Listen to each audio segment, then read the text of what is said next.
In the shadow of atomic fear and flying saucer hysteria, the 1950s gave birth to more than just monsters from Mars. It birthed visions of paranoia, wonder, and tragedy that Hollywood quickly buried. But what if the most daring sci-fi experiments of that decade never got their due? The ones that whispered about humanity itself. Let us dig into 15 underrated 1950s sci-fi movies you have probably never seen, but absolutely should. Number 15. The Magnetic Monster, 1953. At first glance, The Magnetic Monster looked like another atomic-era programmer dumped on drive and screens. But beneath its cheap title hid a film of startling scientific dread. It followed government scientists investigating a lab experiment gone wrong, a man-made isotope that doubled its mass every few hours, threatening to consume the Earth with magnetic energy. The concept terrified audiences more than giant bugs ever could. It dared to ask if science itself could breed unstoppable creation. Though made with modest sets and stock footage, the tension was relentless. Director Kurt Siodmak shot with documentary realism, blending narration and procedural precision that later inspired countless Cold War thrillers. But here is the twist: United Artists buried the film's release, fearing its grim tone would alienate mainstream audiences already weary of nuclear nightmares. Critics dismissed it as bleak pseudoscience, yet engineers and physicists quietly praised its plausibility. Decades later, the movie resurfaced on late-night television, where cult audiences recognized its genius. Modern scholars now credit it as one of the first to merge speculative physics with existential terror. Beneath its clunky machines and gray labs lies a question that haunts us still. What happens when the thing we invent becomes hungrier than we are? Number 14. It Came from Outer Space, 1953. Released in the same year as The War of the Worlds, this film took a radical turn. Instead of villainous invaders, it portrayed extraterrestrials as lost travelers simply wanting to go home. Audiences were baffled. Critics called it slow and philosophical in an age hungry for explosions. Yet that was its quiet power. Adapted from a story by Ray Bradbury, the film followed an Arizona astronomer who witnesses a crash and discovers alien beings mimicking humans. The eerie desert landscape shimmered in early 3D, making the emptiness feel otherworldly. What terrified viewers most was not monsters, but reflection. What if humanity was the real invader? Universal Pictures initially panicked over Bradbury's sympathetic aliens. Studio memos demanded more screams, fewer ideas. Bradbury resisted, and the compromise birthed a masterpiece of mood rather than menace. When it premiered Drive, in teens wanted action, but decades later, film historians hailed it as the first empathetic alien narrative. Its DNA can be traced directly into Close Encounters and Arrival. Beneath the eye, dust, and shadows, It Came from Outer Space planted the idea that understanding might be scarier and more beautiful than war. Number 13. The Man from Planet X, 1951. Shot in 6 days on reused sets, The Man from Planet X looked destined for obscurity. But its tiny budget forced an atmosphere of claustrophobic dread that time has transformed into legend. The story centered on a mysterious alien visitor landing on the Scottish moors during a cosmic alignment. The alien design, bulbous head, featureless eyes, became iconic decades before Roswell myths invaded pop culture. Yet, unlike later villains, this creature was neither good nor evil, merely lost. The film's journalist narrator chronicled the encounter like a wartime report, a style critics dismissed as stiff but modern audiences recognize as profound footage realism. Its controversy came quietly. The production was accused of exploiting Cold War paranoia. Some reviewers claimed it sympathized with outsiders during McCarthyism, a dangerous interpretation for 1951 America. The studio re-edited scenes to tone down the allegory, but whispers persisted. In later years, filmmakers like John Carpenter cited it as formative. It proved that dread could arise from silence and distance rather than destruction. What remains unforgettable is its melancholy, the sense that the alien was not the invader, humanity was.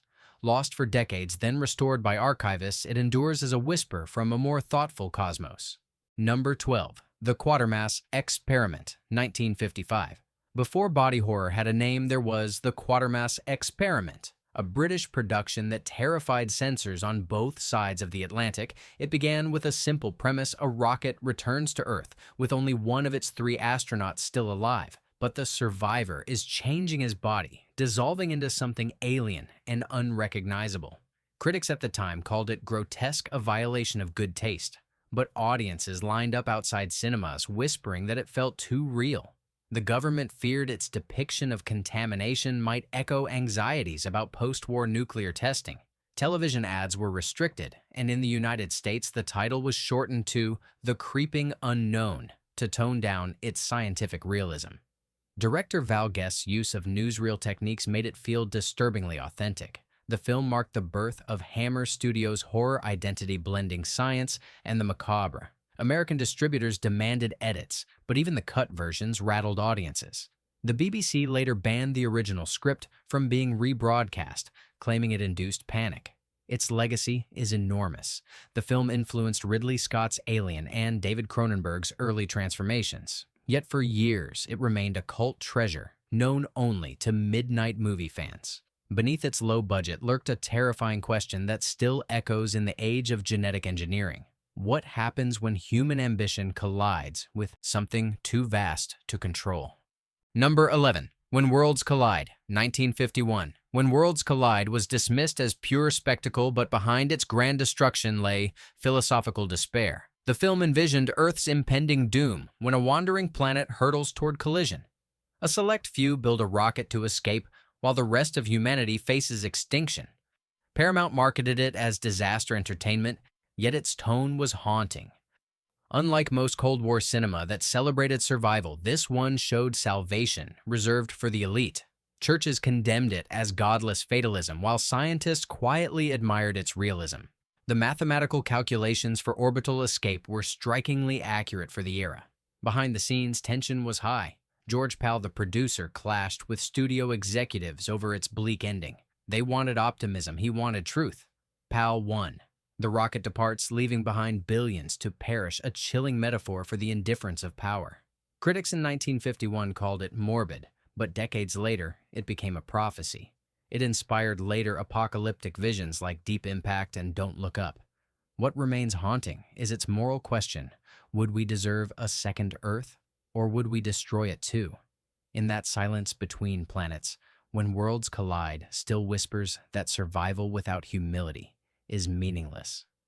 Number 10.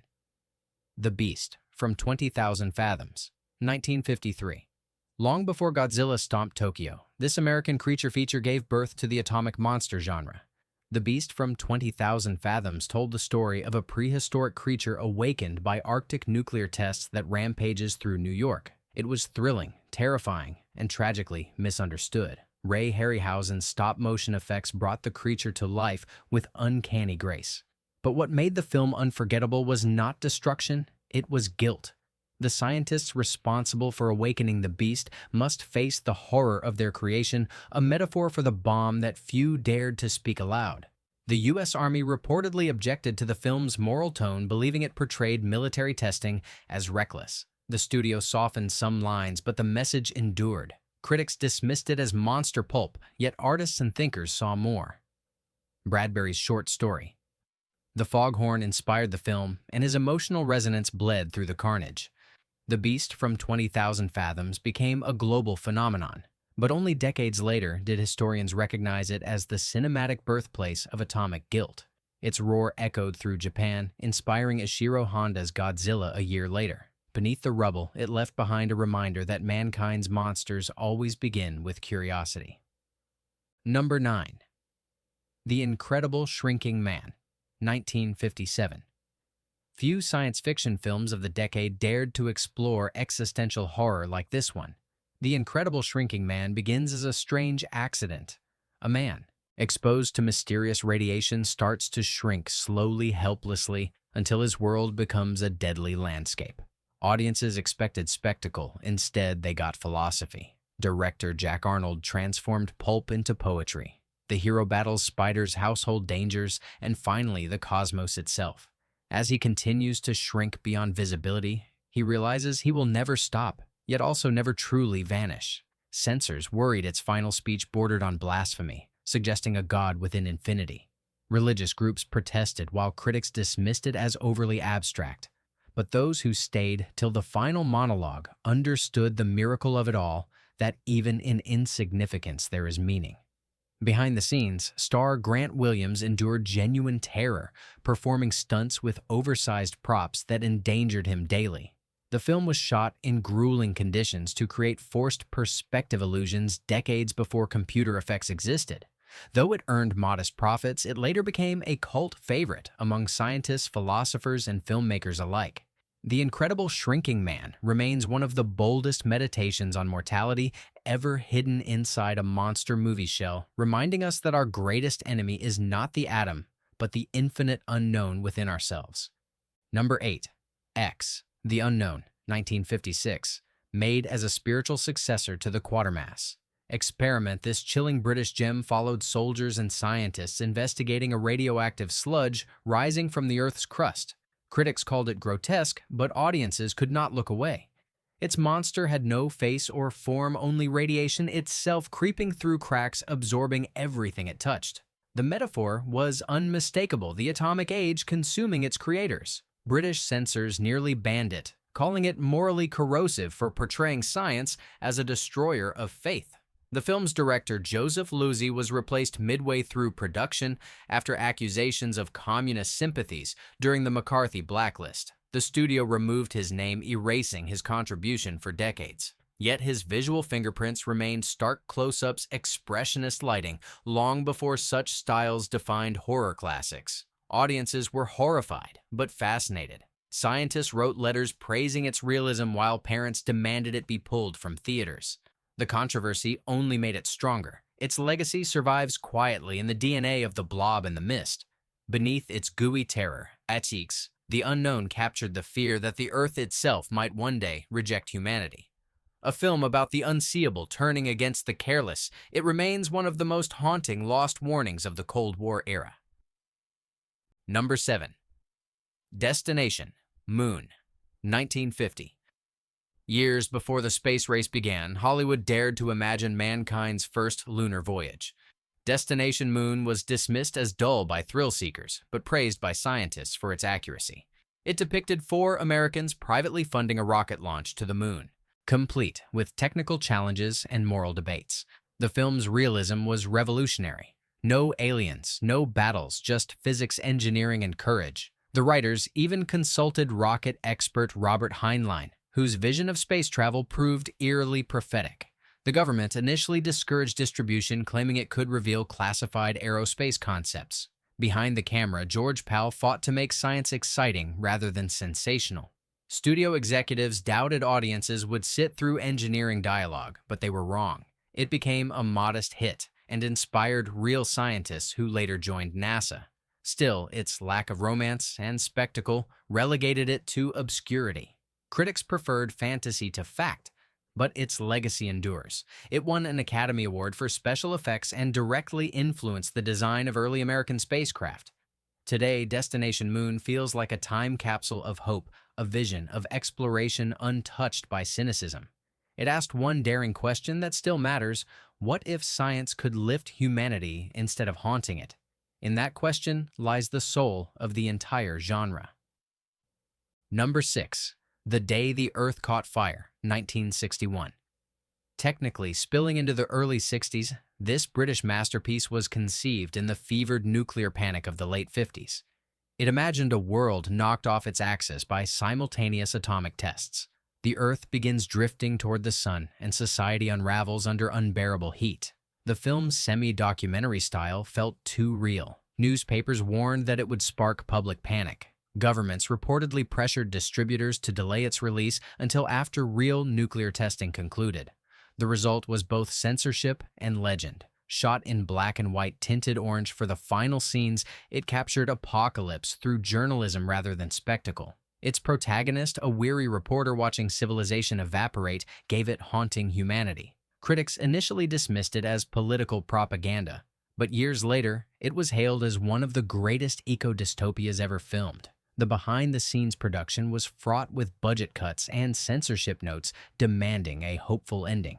Director Val Guest refused. He left the final image ambiguous, either salvation or annihilation depending on which print you saw. The day the Earth caught fire burned quietly for decades, then reignited in the age of climate fear. It remains one of the most intelligent portrayals of self-inflicted extinction, a warning still too relevant to ignore. Number 5. Forbidden Planet, 1956. Now revered as a milestone, Forbidden Planet was initially a financial disappointment. MGM's lavish gamble fused Shakespearean tragedy with futuristic spectacle. It told of explorers visiting a distant planet where an ancient machine amplifies human thought, creating invisible monsters from the mind. Audiences in 1956 were bewildered. Too philosophical, too sterile, too strange. But beneath its shining surfaces lay a profound allegory about human desire and destruction. The monster was not alien at all, but the subconscious itself. Rumors spread that censors demanded rewrites, fearing the story's implications about man playing God. The studio cut darker scenes, yet the unease remained. Behind the scenes, tensions rose as the massive electronic sets malfunctioned, and stars nearly suffered electrocution from early effects rigs. Critics of the time missed the genius. Only decades later did scholars recognize it as the first film to portray artificial intelligence and the dangers of repressed emotion. Its robot Robbie became iconic, inspiring generations of machine companions. Forbidden Planet's haunting final line about creating monsters from our own minds remains prophetic. What began as a misunderstood flop became the philosophical cornerstone of science fiction, proving that the greatest alien world is the one inside ourselves. Number 4. The Thing from Another World, 1951. In an Arctic research station, a mysterious craft is uncovered beneath the ice. The crew's discovery soon turns to terror as a shape-shifting creature begins its attack. Audiences saw it as pure horror, but buried within was a parable about trust and paranoia. Released at the height of McCarthy, it mirrored the anxiety of infiltration and ideological contamination. Critics accused it of political allegory, and government officials complained it encouraged distrust of authority. Director Christian Nyby and producer Howard Hawks infused the film with documentary pacing and overlapping dialogue decades before it became fashionable. Behind the scenes, crew members nearly froze filming in real ice conditions, while the creature costume caused fainting fits from heat exhaustion. Though it performed well financially, critics dismissed it as sensationalist.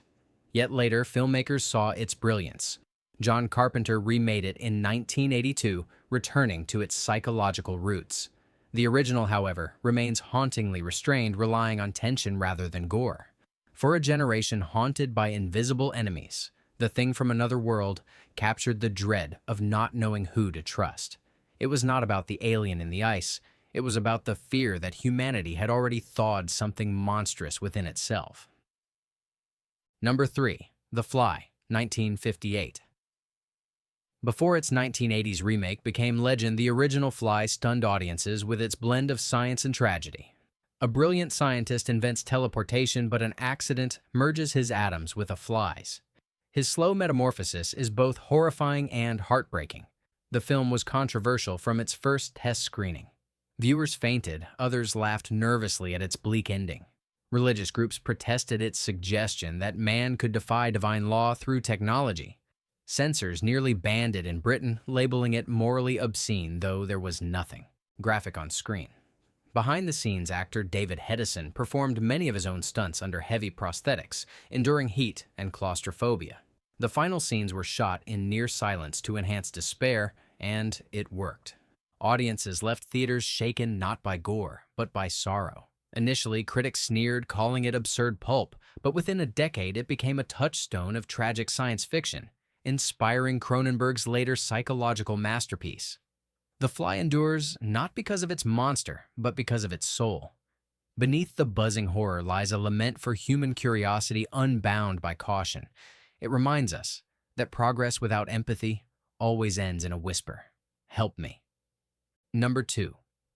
Invasion of the Body Snatchers, 1956.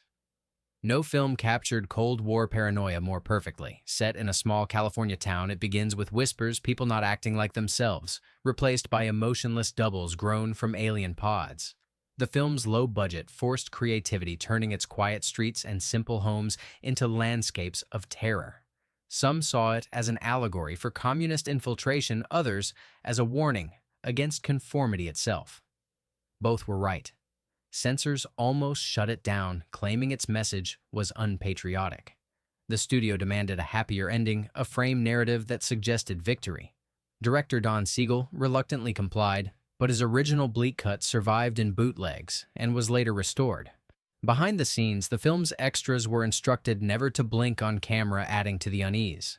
Its slow pacing hypnotized rather than startled.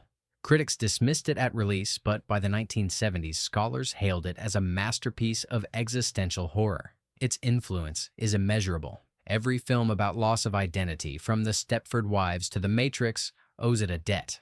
Invasion of the Body Snatchers remains the ultimate cinematic mirror, asking in the calmest possible voice, what if the monsters look exactly like us? Number 1. The Day the Earth Stood Still, 1951. At the height of Cold War, one film dared to preach peace through the voice of an alien. The Day the Earth Stood Still followed Klaatu and his robot Gort as they arrived on Earth to warn humanity to abandon its violent ways or face extinction. Audiences expected a spectacle, but were given a sermon of compassion. The U.S. government reportedly demanded script changes, fearing it resembled propaganda for pacifism. Director Robert Wise refused. He delivered a quiet human story about misunderstanding between civilizations. The film's haunting theremin score and minimalist design turned it into something holy. Even its famous line, Klaatu Barada Nikto, carried mythic weight, though few understood it. Religious groups debated whether Klaatu represented Christ or a cosmic conscience. Behind the scenes, production faced sabotage from those who viewed it as anti-military. Wise persisted, and the film survived thanks to audience support. Critics dismissed it as naive, but time proved them wrong. The Day the Earth Stood Still became the conscience of science fiction, its message timeless and urgent. It told us that true intelligence is measured not by invention, but by mercy. Decades later, it still asks humanity the simplest question: what if the universe is watching and waiting for us to grow up? 15 films born in fear, now reborn in fascination. They dared to ask what it meant to be human when the stars themselves seemed to judge us. Which of these forgotten visions still speaks to you? Do we face the same fears in new forms? Leave your thoughts below and remember to like, subscribe, and keep curiosity alive beyond the screen.